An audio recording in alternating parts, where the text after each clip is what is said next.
কেন তামাশা করছো? তুমি স্বীকার করলেও মরে যাবা, স্বীকার না করলেও মরে যাবে। চোখ বন্ধ রাখলেও কবরে যাইতে হবে, চোখ খোলা রাখলেও কবরে যাইতে হবে। কি বলেন? রাজপ্রাসাদের মানুষটাও মরে যাবে, কুড়ে ঘরের মানুষটাও মরে যাবে।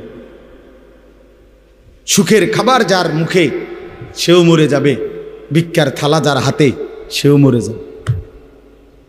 যাবে না? তো যেটা নিশ্চিত অনিবার্য বাস্তবতা, যে মৃত্যুকে আড়াল করার, অস্বীকার করার, পাশ কাটার কোনোই ব্যবস্থা নাই, কোনোই ব্যবস্থা নাই। না ক্ষমতা দেখাইয়া, না কাইন্দা কাইটা, কোনো সিস্টেম নেই। ক্ষমতা দিয়েও মৃত্যুকে ঠেকানো যাবে না, কাইন্দা কাইটাও কি করা যাবে না মৃত্যুকে। যেটা নিশ্চিত সেটাকে ভুলে যাওয়া কেন ভাই? কেন ভুলে যাব আমরা? আল্লাহর নবী সাল্লাল্লাহু আলাইহি ওয়াসাল্লামের যেই হাদিস আমি পড়ছি, এটাই নবীজি বলছেন, আকসিরু যিকরা হাদিমিল লাজ্জাত। আমার উম্মত প্রতিদিন বেশি বেশি ওই জিনিসটাকে স্মরণ করো যেটা তোমার সমস্ত স্বাদ, আহ্লাদ, সমস্ত ব্যস্ততা সব কিছুকে স্তব্ধ করে দিবে। সব কিছু, সেটার নাম মৃত্যু।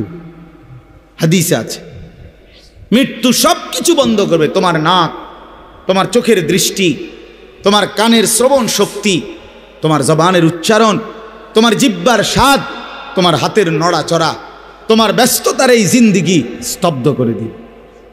দিবে কিনা বলে?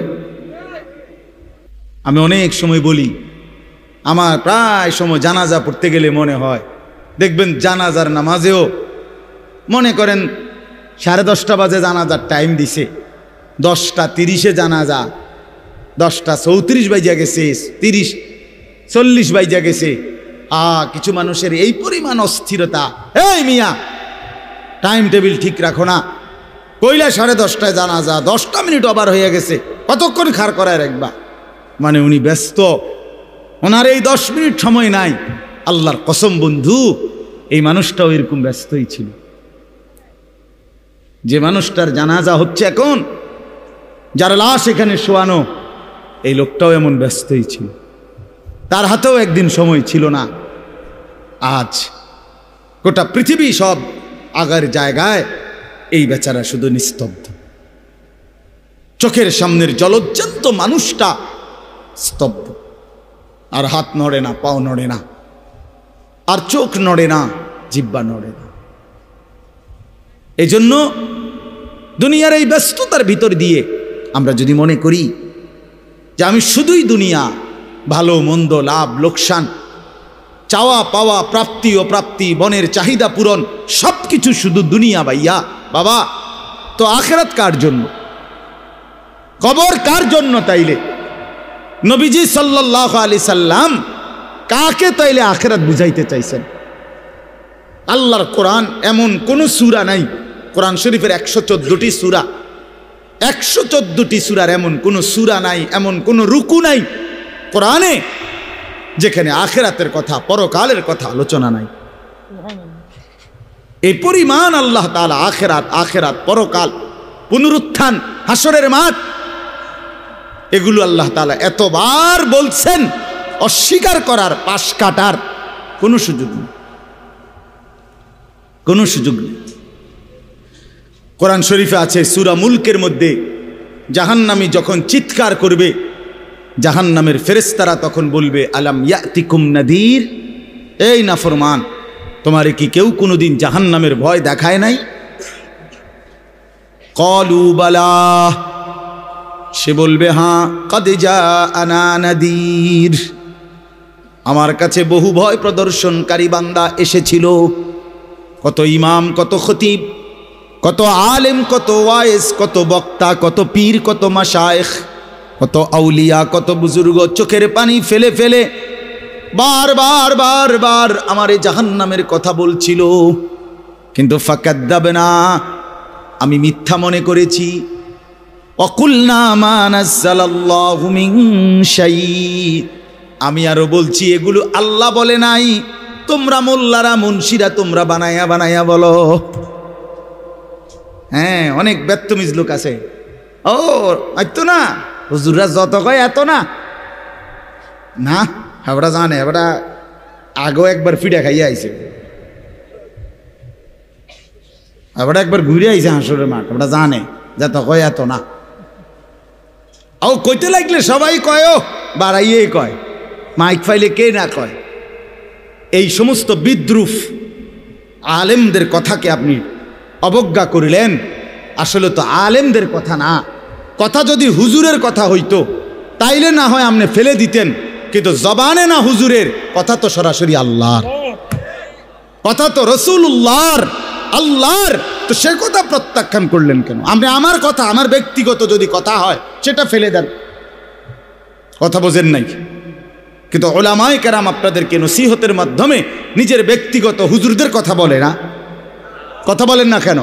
কার কথা বলে? আল্লাহর কথা বলে, রাসূলুল্লাহ সাল্লাল্লাহু আলাইহি সাল্লামের কথা বলে, তো সেটা বাদ দিলেন কেন? সেটা বাদ দিবেন। আমার ব্যক্তিগত কথা তো আপনাদের ধরতে বলি নাই, আমার ব্যক্তিগত কথা বলি, আপনারা দেখি গ্রহণ করেন কিনা বলেন। মনে করেন আমি কুমিল্লা ক্যান্টনমেন্ট থাকি, ময়নামতি সাহেবের বাজার, আমার মাদ্রাসা বাসা ওইখানে। তো আমি কুমিল্লা ক্যান্টনমেন্টে একটা বড় টাওয়ার আছে, গুমতি টাওয়ার। এই গুমতি টাওয়ারের নিচে আন্ডারগ্রাউন্ডে মুদি দোকান এবং তরি তরকারির দোকান। আমি প্রত্যেক দিন ওইখানে তরি তরকারি এবং মুদি যত মাল, এই যে পেঁয়াজ রসুন আদা তেল এগুলো এবং মাছ তরকারি, এগুলো ওই গুমতি টাওয়ার থেকেই সবসময় কিনি। আপনারাও সবাই নিয়ত করেন ইনশাআল্লাহ এখন থেকে সবাই কুমিল্লা ক্যান্টনমেন্ট গুমতি টাওয়ার থেকেই তরকারি এবং চাল ডাল তেল কিনবেন, বলেন ইনশাআল্লাহ। কথা বলেন না তো, তা আপনি কি বলবেন? কি হুজুর আপনি পাগল হইলেন? আমি কিনতাম, আমার আমনের ক্যান্টনমেন্ট আমি কিনতাম যাবো, আমাকে দেশে কি মাছ তরকারির অভাব পড়ছে নি? ঠিক কিনা বলেন না কেন? তাহলে এইটা না আমার ব্যক্তিগত কথা, কথাটা আমার বুঝছেননি? এইটারে তো আপনারে মানতে কই নাই আমি তো বলি না আপনারে যে আপনি আমার লগে গিয়ে বাজার করেন। তাহলে আপনি যে বললেন হুজুরে এরম কয়, হুজুরের সব কথা ধরলে চলন যাইতো না বর্তমান জমানায়। আপনারা তো আমার একটা কথাও ধরতে বলি নাই, আপনাকে বলছি আল্লাহর কথা না ধরতে। আপনাকে তো বলেছি ভাইয়া রাসূলুল্লাহ সাল্লাল্লাহু আলাইহি ওয়াসাল্লামের কথা ধরতেন। আল্লাহর কথা ফিরায় দেয় কেমনে? নবীর কথা ফিরায় দেয় কেমনে? বলেন বাবা, মেহেরবানি করে এই জন্য বুঝতে শিখেন, বুঝতে শিখেন। তিনটা জিনিস আমাদের মধ্যে লাজেম থাকা চাই। এক হলো তাওহীদ, দুই হলো রিসালাত, তিন হলো আখিরাত। এই তিন জিনিস ভুলে গেলে মুসলমান হয় না। তাওহীদ ভুলে গেলে, অর্থাৎ লা ইলাহা ইল্লাল্লাহ, জীবনের সব ব্যাপারে সব বিষয়ে যা কিছু হচ্ছে আমার জীবনের এই সারা পৃথিবীর কায়নাতের সমস্ত নড়া চড়া প্রত্যেকটা বিন্দু বিসর্গ করছেন শুধুই একজন, তিনি আল্লাহ। তিনি কে? লা ইলাহা ইল্লাল্লাহ, আল্লাহ ছাড়া আর কোনো ইলাহ নাই, দেনেওয়ালা আর কেউ নাই, পালনেওয়ালা আর কেউ নাই। এটা তাওহীদ। আর শাজিমের উপর থেকে সাতবক জমিনের নিচ পর্যন্ত যেটা যেমনে যেভাবে আছে সেটা একজনই পরিচালনা করছেন, তিনি আল্লাহ। এ কথা যত দিলের মধ্যে বসাইতে হবে। দুই নাম্বার রিসালাত। রিসালাত মানে হলো মুহাম্মাদুর রাসূলুল্লাহ সাল্লাল্লাহু আলাইহি সাল্লাম, এই কথা গ্রহণ করা। এই কথা আবার গ্রহণ করার কি? এই কথা গ্রহণ করা হইল মুহাম্মদ আল্লাহর রাসূল, আল্লাহ আমার জন্য উনাকে পাঠাইছেন, অতএব আমার জীবনের হাসি কান্না আনন্দ বেদনা, রাত দিন, ঘর সংসার বাজার ব্যবসা, আয় রোজগার, স্ত্রী পুত্র পরিজন, কদম কদম বিন্দু বিন্দু নিঃশ্বাস নিঃশ্বাস আমি অনুসরণ করব একজনকে, তিনি মুহাম্মাদুর রাসূলুল্লাহ সাল্লাল্লাহু আলাইহি ওয়াসাল্লাম। এটারে বলে রিসালাত। এটাকেই বলে নবী সাল্লাল্লাহু আলাইহি সাল্লামকে চেনা, এটাকেই বলে নবী সাল্লাল্লাহু আলাইহি সাল্লামকে ভালোবাসা, এটাকেই বলে নবী সাল্লাল্লাহু আলাইহি সাল্লামকে অনুসরণ কর। আমার ভাইয়া, আল্লাহর দোয়াই আপনি আপনার জায়গাতেই থাকেন, আপনি আপনার তরিকাতেই থাকেন, আপনি আপনার পীরের কাছেই থাকেন, যে যেখানে আছেন থাকেন, কোনো অসুবিধা নাই, শুধু নিজেরে ধোকা দিয়েন না, ধোকা খাইয়েন না, কাউরে ধোকা দিয়েন না। আল্লাহ রসুল বলছে আল মুমিনু লা ইয়াখদাউ ওয়ালা ইউখদাউ। খেয়াল করে শুনেন এই কথাটা। মুমিন, নবীজি বলছে, কোনো ইমানদার কাউকে ধোকা দেয় না। খোদার কসম নবী বলছে ইমানদার ধোকা খায়ও না। লা ইয়াখদাউ অর্থ সে ধোকা দেয় না, ওয়ালা ইউখদাউ অর্থ নিজেও ধোকা খায় না। অতএব রাসূলুল্লাহ সাল্লাল্লাহু আলাইহি সাল্লামের সাথে সম্পর্ক, ভালোবাসা, মহব্বতের সবটা 100 অনুসরণের মাধ্যমে, অনুসরণের মাধ্যমে। চেহারায় যার দাড়ি নাই সে রসুলকে ভালোবাসে না, ঘরে যার স্ত্রী বেপর্দা সে রসুলকে ভালোবাসে না, উপার্জনের মধ্যে যার হালাল নাই সে রসুলকে ভালোবাসে না, জীবনে যার সুন্নত তরিকার অনুসরণ নাই সে আল্লাহর রসুলকে কশ্চিন কালেও ভালোবাসে না। ভালোবাসে বললে এটা ভালোবাসার নামে ধোঁকা, মিথ্যাবাদিতা ছাড়া আর কিচ্ছু না। হ্যাঁ, হাসরের ময়দানে মার খাইয়েন না, ধরা খাইয়েন না। কথা বুঝছেন না? এখানে গাছ জোর দেখাইয়া হয়তো আমনে চিৎকার দিয়া, হুঙ্কার দিয়া, এই কইয়া সেই কইয়া, খাইয়া দাইয়া বিরানিয়ে খিচুড়িয়ে মিল্লা পার হইয়া গেলেন আর কি। কিন্তু কবর আখেরাত এত সুজা না। আখেরাত হাসরের মাঠ, মামুর বাড়ি না। হাসরের মাঠ নানার বাড়ি না, আমনের সাসার শ্বশুর বাড়ি না। হাসরের মাঠ সেই মাঠ ১৬ লক্ষ আম্বিয়া, আদম থেকে মুহাম্মদ সাল্লাল্লাহু আলাইহি সাল্লাম পর্যন্ত সমস্ত নবী রসুল যে মাঠের ভয়ে আল্লাহর কাছে দিবানিশি কাঁদছেন, সেই মাঠের নাম হাসরের মাঠ।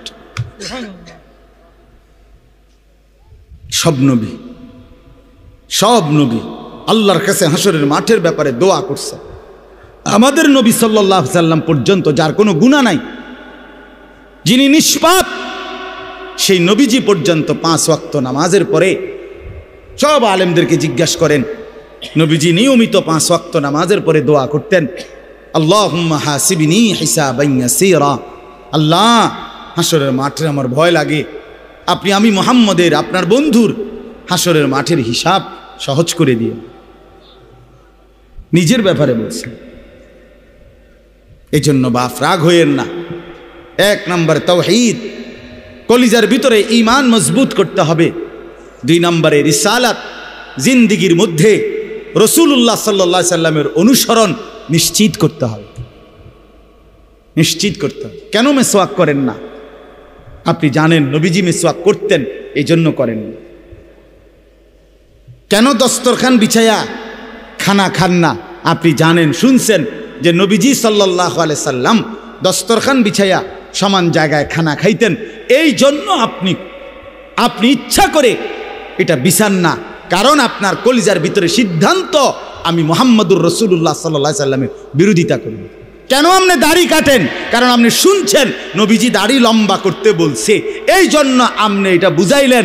রাসূলুল্লাহ সাল্লাল্লাহু আলাইহি সাল্লাম আপনি কইছেন, আচ্ছা আমরে দেখাম। আপনি জানেন, হ্যাঁ, আপনার বাম পাও দিয়া ঢুকতে বাথরুমে, টয়লেটে মনে থাকে না। কেন মনে থাকে না? আপনি জানেন না এটা নবীজি বলছে। কথা বলেন না, নাকি ওই কওমি মাদ্রাসার হুজুররা কইছে? কথা বলেন না। মেসওয়াক এটা রাসূলুল্লাহ সাল্লাল্লাহু আলাইহি সাল্লামের সুন্নত না কওমি আলেমদের সুন্নত? কথা বলেন না আপনারা। তো এটা করেন না কেন? কারে ওহাবি বলেন? কারে গালি দেন? কেন গালি দেন? কি বুঝে গালি দিলেন? কেন বললেন? বলেন, কি অপরাধের কারণে আমি রসুলের দুশ্মন হব? কেন? আমি মিসওয়াক করি এই অপরাধের কারণে না? কথা বলেন না কেন? আমি দাড়ি রাখছি দেখে এই অপরাধের কারণে? তো কোন আমার স্ত্রী পর্দানসীন, আমার মেয়ে পর্দা করে, আমার ঘরে টেলিভিশন নাই, আমার রোজগারের মধ্যে আমি হারাম করার চেষ্টা করি না, তো সব ক্ষেত্রে রাসূলুল্লাহ সাল্লাল্লাহু আলাইহি সাল্লামের সুন্নাতের উপরে চলার চেষ্টা করলাম, তা আমি রসুলের দুশ্মন কেন হলাম? আমি বুঝাইলাম, আমি বলতে মানে আপনি যে কোনো একজন আলেমে দ্বীনকে আপনি কেন নবীর দুশ্মন বলবেন?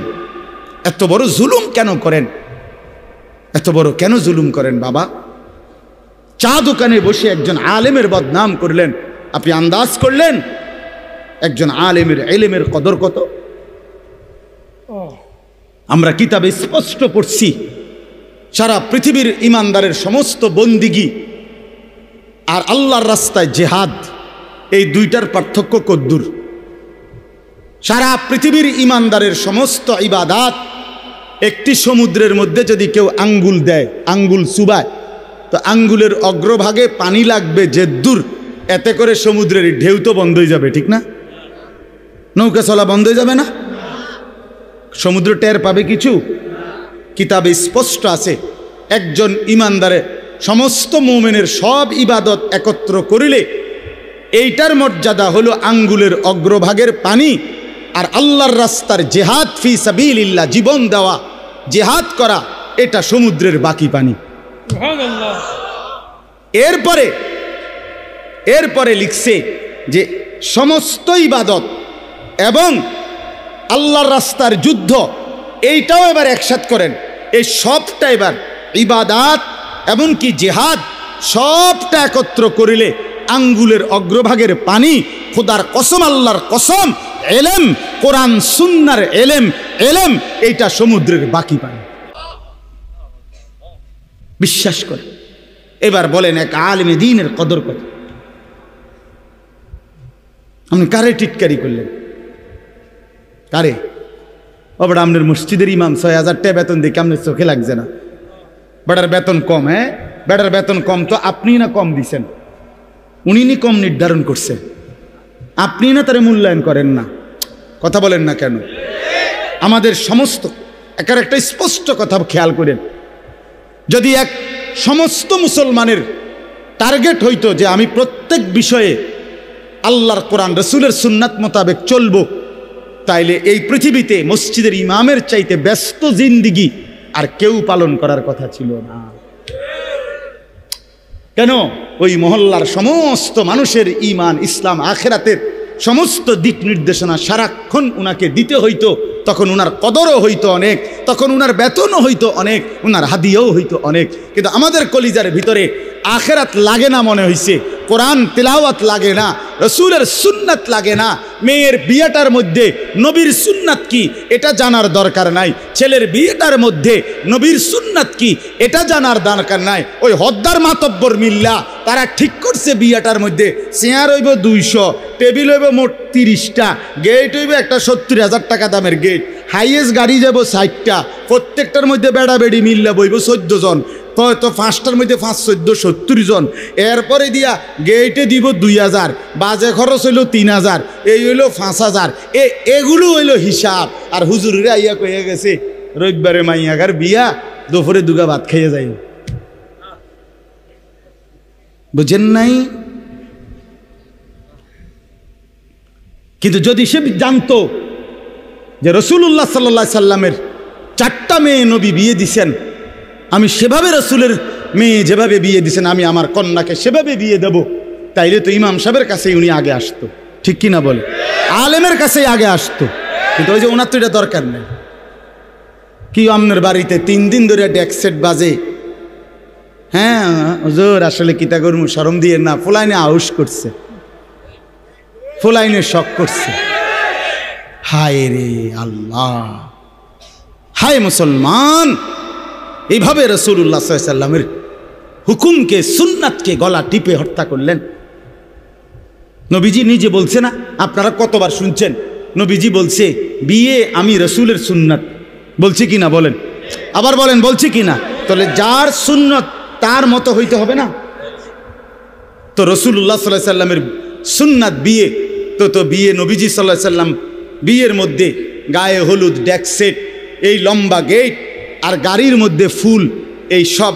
আমি অনেক সময় অনেকেরই জিজ্ঞাসা করছি যে ভাই বিয়ে কার, বিয়ে কার? কইছে ওনার। আমি কই এই ফুল দিয়ে লাগাইছেন গাড়ি, বিয়ে তো প্রাইভেট কারে করানো উচিত। বেকুব যদি পুরা তার সিরা হয়, এই মাতাল হওয়ার কারণে একমাত্র তার সিরা দেখা প্রাইভেট কারের মধ্যে কি লাগাইছে। কিরে বেটা বিয়ে হইলো এইতের, ফুল লাগাইলো কোথায়? প্রাইভেট কারে। পাগল কারে কয়? এই পাগলের বাতরাম দেখে। বলেন আপনারা চাচা, আপনারা বলেন, এটা বিবেক নিয়ে কথা। কি বিয়ে করে এতে ফুল লাগায় প্রাইভেট কারের, বলদ নিয়ম নেই। এর থেকে বড় বলদ আর কি? আস্তাগফিরুল্লাহ, কি পরিমাণ বোকা আমরা! 10,000 টাকা কোথায় লাগাইলেন? 10,000 টাকা এই ফুলগুলো লাগাইতে গিয়ে 5,000 টাকা, 7,000 টাকা, 10,000 টাকা কোথায় দিলেন?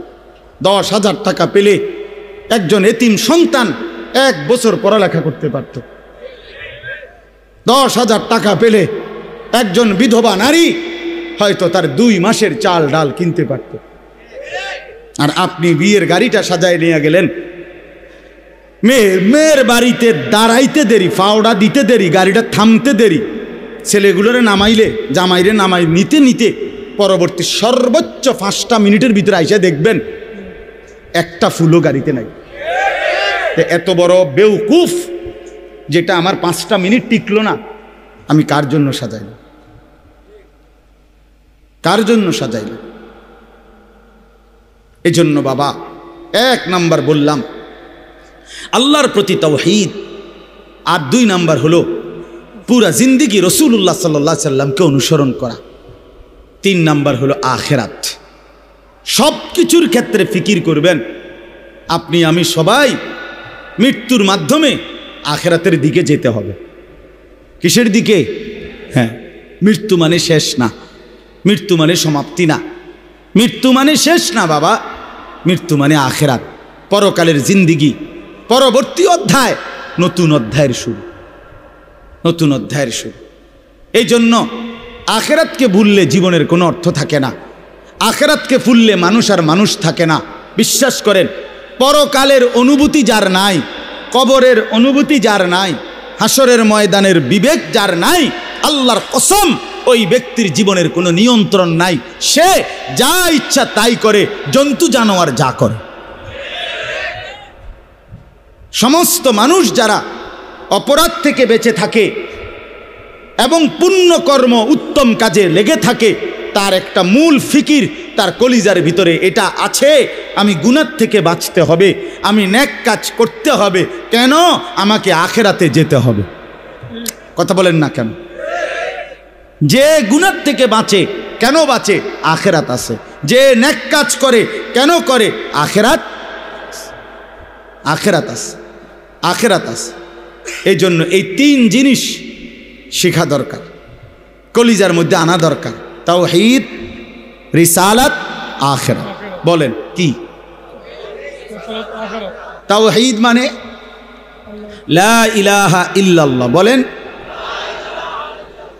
রিসালাত মানে মুহাম্মাদুর রাসূলুল্লাহ, আর আখিরাত মানে পরকাল। এখন আসেন শেষ অংশে। আখিরাতের এই পুরা আখিরাতের পরকালের জিন্দেগিটার উদ্বোধন, শুরু মৃত্যু। মৃত্যুর মাধ্যমেই শুরু হয়। এই আমি শুধু যে আয়াতটুকু পড়ছি আপনাদেরকে শুধু তর্জমা শুনাই। আল্লাহ তাআলা বলেন, দুনিয়ার জীবনে, এই অল্প একটু আর দুনিয়ার জীবনে যেই মানুষটা আল্লাহর নাফরমানি, অবাধ্যতা, রসুলের বিরোধিতা, কোরআন সুন্নাহর বিরোধিতা, আল্লাহর হুকুমের বিরোধিতা করে কাফের, মুশরিক, বেঈমান, নাফরমান, পাপী হয়ে জিন্দেগিটা কাটাইছে, আল্লাহ তাআলা বলেন তার আখিরাত যে কঠিন হবে এটার প্রথম প্রমাণ হলো তার মৃত্যুর মুখে গিয়া আজরাইল মালাকুল মউত যখন আসবে, আল্লাহর কসম আল্লাহ বলেন তার মৃত্যুর যন্ত্রণাটা হবে অত্যন্ত ভয়ানক। এটা দিয়েই শুরু হবে। সে মালাকুল মউত আজরাইলকে দেখেই আর তার রুহু কবচ দেখেই সে বুঝে ফেলবে তার পরবর্তী স্টেজ বড় বিপজ্জনক, তার সামনের জিন্দেগি বড় বিপজ্জনক। আল্লাহ তাআলা বলেন সমস্ত নাফরমান ব্যক্তির জান কবজের মুহূর্তটা খুব বেশি যন্ত্রণাদায়ক, খুব বেশি যন্ত্রণাদায়ক, খুব বেশি। এই যন্ত্রণার সিস্টেম হইল, নবীজি বলছেন প্রত্যেক নাফরমান পাপী, হাদিসের মধ্যে আছে নেককার ব্যক্তি ফেরেশতা আজরাইল অত্যন্ত সুন্দর আকৃতিতে নেককার ব্যক্তির কাছে আইসা তার রুহু কবজের সময় বলবে, হে পবিত্র আত্মা, আল্লাহর সন্তুষ্টি নিয়ে তুমি বের হয়ে আসো। আল্লাহ রাসূল সাল্লাল্লাহু আলাইহি সাল্লাম বলেন কোনো পাত্র থেকে পানি যেভাবে ঢেলে দেয়, এটা যেরকম আরামসে পড়ে যায়, বের হয়, আল্লাহর কসম নবীজি বলেন নেককার ব্যক্তির রূহটা মালাকুল মউত আজরাইলের হাতে এরকম আরামসে চলে আসে।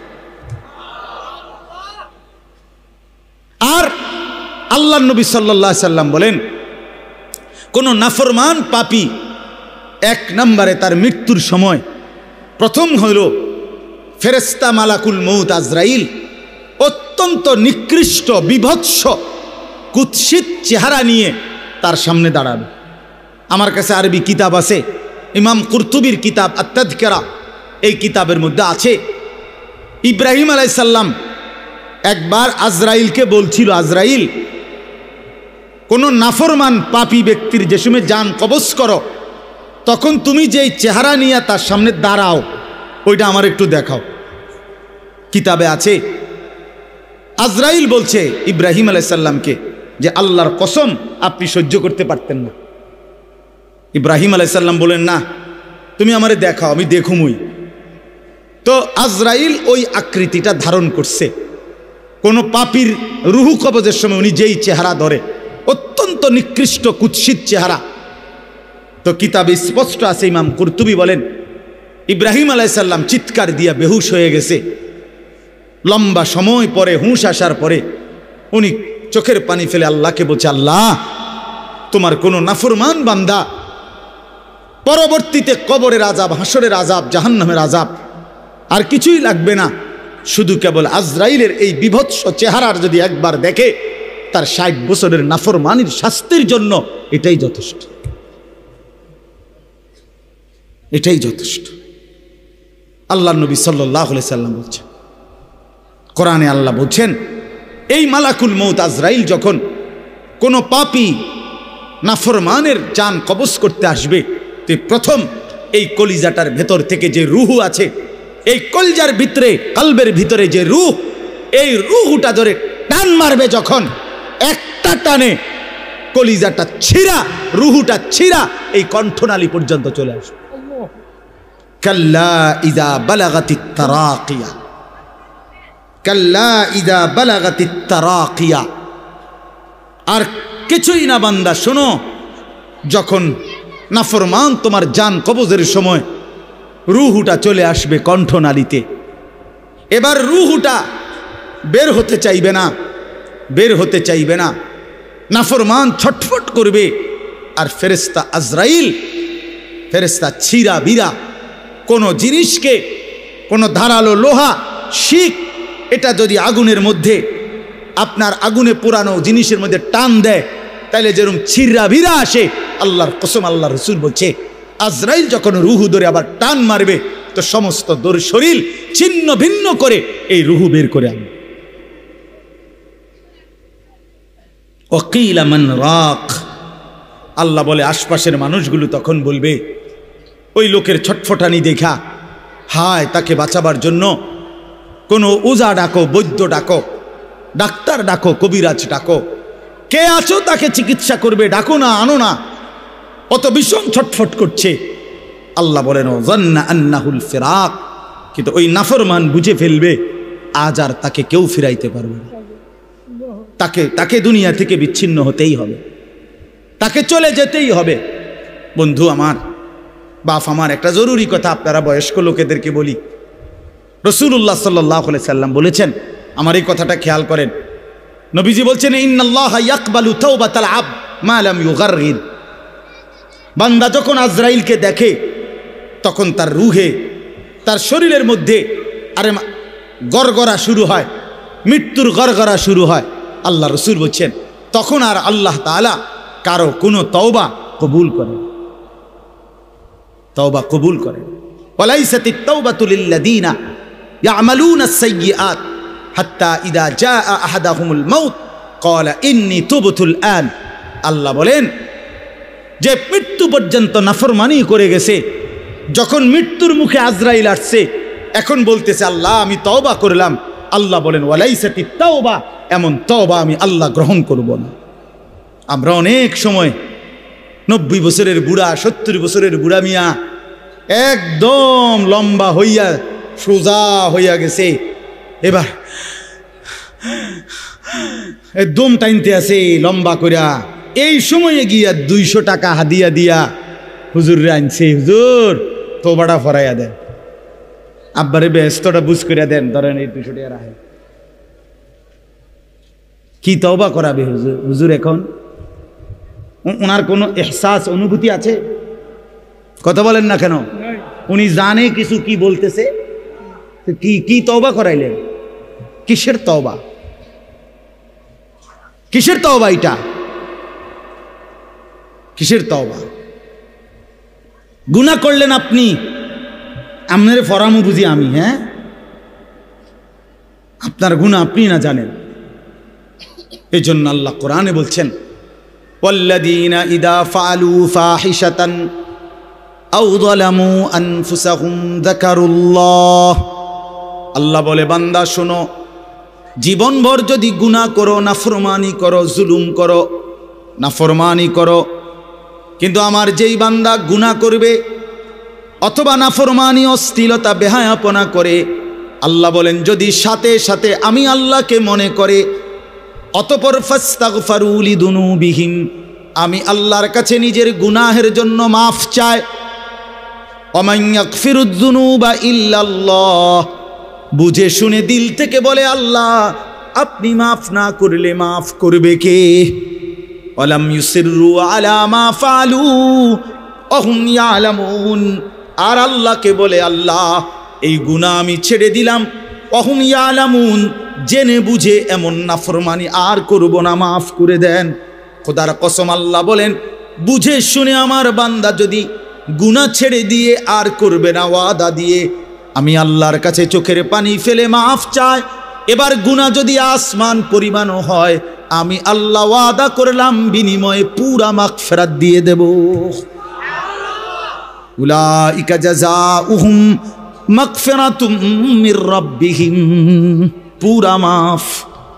যে শর্ত হইল বান্দা আর করবা না, ওয়াদা দিতে হবে, গুনাহগুলো ছেড়ে দিতে হবে।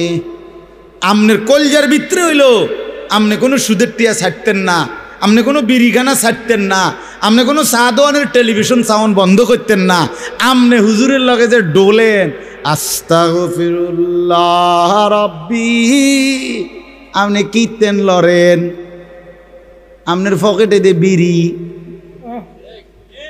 আপনার লেগে দে সাদওয়ানে টেলিভিশন লইয়া বইয়া রয়েছে দোকানদার, আপনি লরেন কীর্তেন, কি এর তওবা করেন কার কাছে?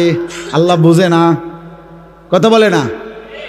হ্যাঁ, আল্লাহ জানে না? এটারই নি কয় তওবা। টেলিভিশনের দিকে চাইয়া চাইয়া কর তোবা তোবা তোবা তোবা তো। আহারে কিতা রে বাবা রে, দেশটার মধ্যে কি শুরু হইল? আপনি যেটি চাইতে আছেন এটি শুরু হয়েছে। আস্তাগফিরুল্লাহ, আস্তাগফির। এই জন্য বাবা জওয়ান হন, বৃদ্ধ হন, গুনাহ ছাড়তে হবে এখন।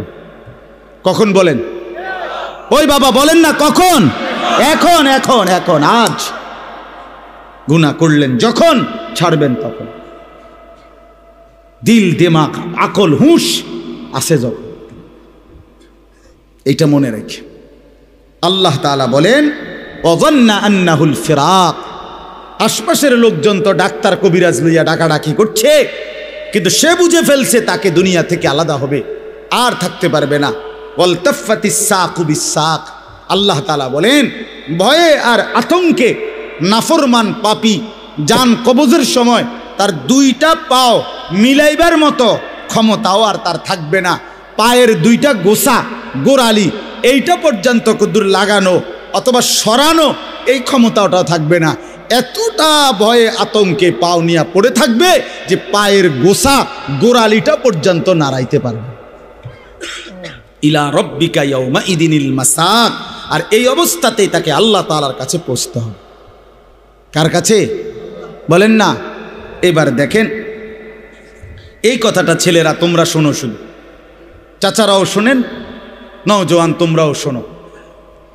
4টা আয়াতে কোরআনুল কারীমে আল্লাহ বলছেন, মোট 4 জায়গায়, যে আল্লাহ বলছেন মৃত্যুর যন্ত্রণা নাফরমানের অত্যন্ত কঠিন। এই জান কবজের সময় একেবারে সব ছিঁড়া লাবে, তো এইটা আল্লাহ বলছেন মৃত্যুর যন্ত্রণা সবচেয়ে বেশি কঠিন, যে মৃত্যুর রুহু কবজের এটা কার হবে, কার জান কবজের সময় যন্ত্রণা হবে কঠিন। আল্লাহ বলছেন ফালা সাদ্দাকা ওয়ালা ইলা রব্বিকা ইয়াউমা ইদিনিল মাসাক ফালা সাদ্দাকা ওয়ালা সাল্লা। কেন মৃত্যু যন্ত্রণা হচ্ছে, কেন তার রুহুটা ছিঁড়াবিরা নিতেছে? আল্লাহ বলেন কারণ হলো আমার এই নাফরমান বান্দা এক নম্বরে আমি আল্লাহর কথায় বিশ্বাস করে নাই, দুই নম্বরে ওয়ালা সাল্লা 5 ওয়াক্ত নামাজ আদায় করে না। এই জন্য আমি আল্লাহর কসম দিয়ে হাত জোড় করে বলি, ভাইয়া আমার, বন্ধু আমার, ছেলেরা আমার, তোমরা যারা নামাজ পড়ো না, আল্লাহর কসম কবর হাসর আখেরাত মিজান তো কষ্ট হবেই, মৃত্যুর মুখে তোমাদের রুহু কবজের সময়ও ভীষণ কষ্ট হবে, কষ্ট পাইবা, খুব বেশি দিন না। ফালা সাদ্দাকা ওয়ালা সাল্লা ওয়ালাকিন কাযযাবা ওয়া তাওয়াল্লা। আল্লাহ বলেন বরং সে আমার কথা মিথ্যা মনে করেছে, আর আমি আল্লাহর হুকুম থেকে মুখ ফিরাই নিছি। আমি ডাকি এদিকে, সে যায় ওইদিকে। আজান হয় মসজিদে, নাফরমান যায় বাজারে। মসজিদে জামাত চলে, নাফরমান চা দোকানে বসে বসে গপ মারে। হ্যাঁ, ওয়ালাকিন কাযযাবা ওয়া তাওয়াল্লা। এরপরে আরো সাংঘাতিক কথা বলছে আল্লাহ, সুম্মা যাহাবা ইলা আহলিহি ইয়াতামাত্তা। আল্লাহ বলেন আমারে তো বিশ্বাস করে নাই, নামাজ পড়ে নাই, আমি আল্লাহর হুকুম থেকে মুখ ফিরায় নিছে, অথচ বউ বাচ্চা সংসারের মধ্যে গর্ব আর অহংকারের মধ্যে চলাফেরা করছে। অর্থাৎ এই যে নামাজ পড়ে নাই, হালাল খায় নাই, এইটা নিয়ে একটু লজ্জিত বিব্রত অনুভূতিটুকুও নাই, বরং বউ বাচ্চার মাঝে ফুর্তি করছে। বাবা বাবা, বুঝেন নাই? টাকা আনছে সুদের, কিন্তু কথাবার্তার স্টাইলে বোঝা যায় এটা যে গুনাহ পাপ, ওনার বিবেকের মধ্যে ওইটা নাই। রোজগারটা যে হারাম, টাকাটা যে ওজনে কম দেওয়া টাকা, টাকাটা যে কিস্তির টাকা, টাকাটা যে সুদের টাকা, টাকাটা যে অবৈধ রোজগার, এটা যে অন্যায়, এইটাও তার বিবেকে নাই। বউ বাচ্চা নিয়ে এভাবে ফুর্তি আনন্দে আসে, মনে হয় যেন পাপগুলোকে তার আর পাপই মনে হয় না, অপরাধগুলোকে আর অপরাধী মনে হয় না। এইবার আল্লাহ শেষ বললাম, আল্লাহ বলে এমন নাফরমান বন্দার জন্য আউলা আলাকা ফা আউলা, হে বান্দা তোমার জন্য দুর্ভোগ, তোমার জন্য দুর্ভোগ। সুম্মা আউলা আলাকা ফা আউলা, আবারও বলছি আল্লাহ বলে তোমার জন্য দুর্ভোগ, তোমার জন্য দুর্ভোগ, 4 বার বলছেন, 4 বার। তোমার জন্য লাঞ্ছনা, তোমার জন্য লাঞ্ছনা, তোমার জন্য লাঞ্ছনা, তোমার জন্য লাঞ্ছনা। কয়বার? তোমার জন্য কষ্ট, কষ্ট, কষ্ট, কষ্ট, তোমার জন্য দুর্ভোগ, দুর্ভোগ, দুর্ভোগ, দুর্ভোগ। এই 4 বার বললেন কেন? তাফসীরের মধ্যে লিখছে, একবার জান কবজের সময় দুর্ভোগ, 2 নম্বরে কবরে দুর্ভোগ, 3 নম্বরে হাসরের ময়দানে দুর্ভোগ, 4 নম্বরে জাহান্নামে দুর্ভোগ। কয়টা হইল? জান কবজের সময় কষ্ট পাইবা, কবরে কষ্ট পাইবা, হাসরের ময়দানে কষ্ট পাইবা, জাহান্নামে কষ্ট। কয়খানে? আয়াহসাবুল ইনসানু আন ইউতরাকা সুদান। আল্লাহ বলছে মানুষ তুমি কি ভেবেছো আমি তোমারে এমনি এমনি ছেড়ে দেব? হ্যাঁ হ্যাঁ, কি ভাবছো বান্দা? কবরের প্রথম মিনিট, প্রথম সেকেন্ডে যখন প্রশ্নের জবাব দিতে পারবা না, আল্লাহ তখনই বলে ফেলবে বান্দা, ফেরেশতারা আমার নাফরমান বান্দার জন্য জাহান্নামের বিছানা বিছিয়ে দাও, জাহান্নামের পোশাক পরিয়ে দাও। ফাআফরিশুহু মিনান নার ওয়ালবাসুহু মিনান নার ওয়াফতাহু লাহু বাবান ইলান নার। জাহান্নাম বরাবর দরজা খুলে দাও। আল্লাহর নবী বলেন ফেরেশতারা যখন নাফরমানকে জাহান্নামের মধ্যে রেখে চলে যাবে, আরে কবরের মধ্যে রেখে চলে যাবে, কবরের ডান পাশের মাটি একটা চাপ দিবে বাম দিকে চলে যাবে, বাম দিকের মাটি ডান দিকে চলে আসবে। আল্লাহর নবী বলেন হাত্তা তাখতালিফা আদলাউহু, ডান পাশের হাড্ডি পাজর ভাঙ্গা চুরচুর হয়ে বাম দিকে চলে যাবে, বাম পাশের হাড্ডি পাজর ভাঙ্গা বন্ধু ডান দিকে চলে আসবে। প্রথম মিনিটেই হাড্ডির শরীর চুরচুর হয়ে যাবে।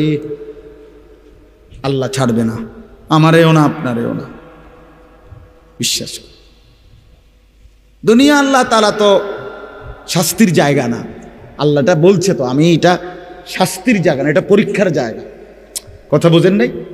দুনিয়া কিসের জায়গা? এই জন্য ছাড় দেই না। আমি যদি ডেইলির ফিডে ফিরতাম তো তুমি তো মাথা টিকতা না। আজকে যারা নামাজ পড়ে নাই, এখন যারা এশার নামাজ পড়ে নাই, মনে করেন এখন গিয়ে ঘুমাবে, তো ফেরেশতা যদি একটা লাথি মারে, আইয়া একটা কিচ্চা লাথি মারে যে গাদ্দার ওঠ, তো একটা লাথির লোকে তো 7টা মহাদেশ পার হইয়া যাবে। যদি একটা টানা চটকনা দেয় ঘাটটা বাড়াইয়া, কি হবে তখন? এজন্য আল্লাহ কোরআনে বলছে, আমি যদি বান্দা নগদ শাস্তি দেই তাহলে তো ঘাড় সোজা কইরা একজনও চলতে পারবে না। আমি তো জমিনটাকে, পৃথিবীতে আমি আল্লাহ শাস্তির জন্য না, এটা বিচারের জায়গা না, আমলের জায়গা, বিচারের জায়গা আলাদা। মালিকি ইয়াউমিদ্দিন। চলেন, রাত গভীরে, অনেক রাত হইছে, আমরা আপনাদের কাছে বলার চেষ্টা করলাম, নিজেরা ধাক্কাধাক্কি না করেন, বুঝতে শিখেন। হুজুররা কয় তো ভালোই, আসলে কথাটি ভালো বলছে, আমরা লাগিয়াই কইছে, কিন্তু পারি না। হ্যাঁ, পারি তো না। বাবারা, চাচারা, এই সমস্ত ফাজিলি কথা বলিয়েন না, এই সমস্ত মস্কারি কথা বললেন না যে পারি না। পারবেন না কেন? আপনি পারবেন না কেন? পারবেন না। আপনি এই 60 বছরে কি কম কিছু পারছেন? আপনি 60 বছরে হুদা চিড়া খাইছেন? পারবেন না কেন? অবশ্যই পারবেন। আপনি নিয়ত করেন, আমার ছেলেকে নামাজ পড়াবো, মেয়েকে নামাজ পড়াবো, নাতি নাতনিকে নামাজ পড়াবো, আল্লাহর কোরআন শিখাবো, স্ত্রী সন্তানকে পর্দা পুশিদা করাবো। আপনি ফয়সালা নিয়ে ফিকির করেন, না বুঝলে ওলামায়ে কেরাম থেকে জিজ্ঞেস করেন যে হুজুর আমি কেমনে কি বলতাম, কেমনে কি করতাম। আপনি শিখেন, আপনি বুঝেন, মৃত্যু পর্যন্ত বলা চালু রাখেন।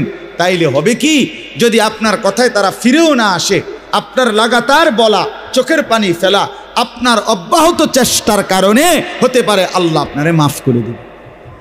কিন্তু আপনি যে মাতেনও না, লড়েনও না, আপনি বইয়া বইয়া তারার লগে ভাত খান, আপনি আপেল খান, মালটা খান, গপ মারেন, খুশি, অথচ তারা নামাজ পড়ে না। তো এটা কি ধরনের জিন্দেগি? আল্লাহ আমাদেরকে বুঝার তৌফিক দান করেন। যেই ছেলেরা আলহামদুলিল্লাহ আজকের এই মাহফিলের ইন্তজাম করেছো, ভাই তোমাদের কাছে আমার অনুরোধ, ভাইয়া নামাজ পড়ো।